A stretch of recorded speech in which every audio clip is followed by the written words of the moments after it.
was done back in 2022. And there's this square here, and each square represents $100 billion. And you can see this first one, Sam Bankman-Fried, is a very, very small square. So that's a fraction of a square. But in order for you to see the scale of derivatives, I've got to take this and minimize this as much as possible so that I can scroll through some of this. Let me put on my glasses here so I can see. Okay, so this is the amount of currency in the US, and that's China there. This is the gold that exists, and this is coins and bars. So this is the investable gold. This is all the billionaires in the world, and that's more than investable gold. So you can see actually how little gold there is. But then we go through central bank balance sheets, S&P 500. This is US and China GDP, the global currency supply. This is the stock markets. This is global debt. This is all of the real estate in the world. Then you've got global wealth. So all of the wealth in the world. And then you have derivatives here.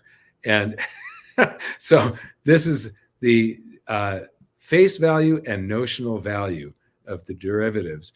But you look at the scale of that versus the stock market. So this is the stock markets were all of the securities. So this little area here, and then your deposits backing, and this is a scale where this exceeds all of the wealth. So the global wealth is much smaller than the derivatives complex. Have you got any comments on that before we get into the book? Yeah, well, that already should be worrisome and a bit of a head scratcher for people because, there's simply not enough to back all these bets that are being made, like bets on whether or not the value of stocks are going to go up and down, and bets on whether or not people are going to pay their mortgages. So something bad kind of has to happen. Somebody is going to be on the winning side of each derivative and someone's going to be on the losing side. So you've got to ask yourself, well, what happens to all the losers of all these positions? Do they just go bankrupt? And that's kind of what this book is about. Yes. And what happens when one person can't pay another person? So Warren Buffett once said that derivatives are financial weapons of mass destruction, carrying dangers that, while latent, and they have been so far, I mean, we got a taste in 2008 of what derivatives can do, are potentially lethal. And I think that we are approaching, this book is about approaching that lethal point.